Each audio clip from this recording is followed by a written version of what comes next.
ಪತ್ರಕರ್ತರ ಮ್ಯಾಗ ಕೆಲವರು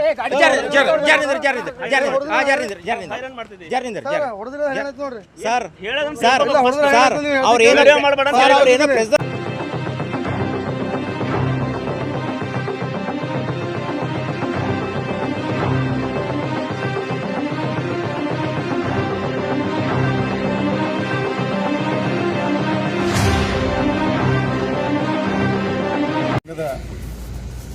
ಸದಸ್ಯರಾಗಿರ್ತಕ್ಕಂಥ ರವಿ ಅಂತಕ್ಕಂಥ ಪತ್ರಕರ್ತರ ಮೇಲೆ ಅಮಾನುಷವಾಗಿ ನಡ್ಕೊಂಡು ಒಂದು ಅರಣ್ಯ ಅಧಿಕಾರಿ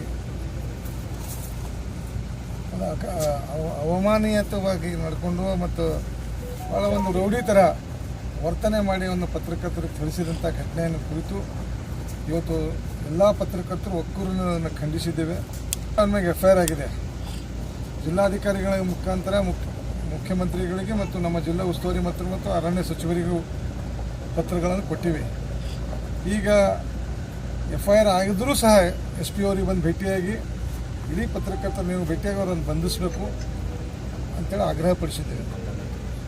ಇದೆಲ್ಲವೂ ಮತ್ತು ತತ್ಕ್ಷಣ 24 ಅವರ್ಸ್ನಾಗ ಕಾನೂನಾತ್ಮಕವಾಗಿ ಅವನಿಗೆ FIR ಆಗಿದ್ದಕ್ಕೋಸ್ಕರ ಅವನನ್ನು ಬಂಧಿಸಿ ಅಮಾನತುಗೊಳಿಸ್ಬೇಕಂತೇಳಿ ಎಲ್ಲ ಪತ್ರಕರ್ತರು ನಾವು ಒಂದು ಬೇಡಿಕೆ ಇಟ್ಟಿದ್ದೇವೆ. ಒಂದು ವೇಳೆ 24 ಗಂಟೆಯಲ್ಲಿ ಅವನ ಅಮಾನತು ಆಗಲಿಲ್ಲ ಮತ್ತೊಂದು ಸಭೆಯನ್ನು ಸೇರಿ ಇಡೀ ಜಿಲ್ಲೆಯಲ್ಲಿರ್ತಕ್ಕಂಥ ಪತ್ರಕರ್ತರು ಈ ಘಟನೆ ಕುರಿತು ತುಂಬ ಗಂಭೀರವಾಗಿ ಆಲೋಚಿಸಿ ಮುಂದಿನ ಸೂಕ್ತ ಕ್ರಮಕ್ಕಾಗಿ ನಾವು ಮತ್ತೊಂದು ಸಭೆ ಮಾಡಿದ್ದೇವೆ. ಮತ್ತೊಂದು ಸಭೆ ಮಾಡಿ ವ್ಯವಸ್ಥೆಯ ವಿರುದ್ಧ ಪತ್ರಕರ್ತರು ಹೋರಾಟಕ್ಕೆ ಅವಕಾಶ ಮಾಡಿಕೊಡ್ಬಾರ್ದು. ಜಿಲ್ಲಾ ಉಸ್ತುವಾರಿ ಮಂತ್ರಿಗಳು ಅರಣ್ಯ ಸಚಿವರು ಆಗಿದ್ದಾರೆ ಹಾಗೂ ಈಗಾಗಲೇ FIR ಆಗಿದೆ ಮತ್ತು ಅವನು ನಡ್ಕೊಂಡಂಥ ವಿಡಿಯೋ ಕ್ಲಿಪ್ಸ್ ಜಿಲ್ಲಾಧಿಕಾರಿಗಳು ನೋಡಿದ್ದಾರೆ, SP ಅವರು ನೋಡಿದ್ದಾರೆ ಮತ್ತು ಮಾನ್ಯ ಮುಖ್ಯಮಂತ್ರಿಗಳ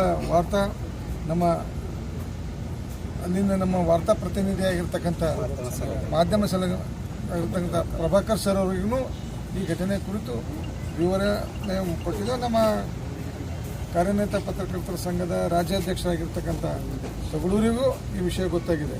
ಇದು ರಾಜ್ಯ ಮಟ್ಟದ ವಿಷಯ ಆಗಿ ಪತ್ರಕರ್ತರು ಮತ್ತು ಆಡಳಿತ ಮಧ್ಯೆ ಬಿರುಕು ಬರಬಾರ್ದು. ಪತ್ರಕರ್ತರ ಮೇಲೆ ಹಲ್ಲೆ ಮಾಡಿದಂಥ ಘಟನೆಯನ್ನು ತೀವ್ರವಾಗಿ ಖಂಡಿಸಿ ಪತ್ರಕರ್ತರ ಹೋರಾಟಕ್ಕೆ ಸರ್ಕಾರ ಬೆಂಬಲಿಸಬೇಕು, ಅಮಾನತು ಮಾಡಬೇಕು ಅಂತ ಆದೇಶಿಸಿದೆ.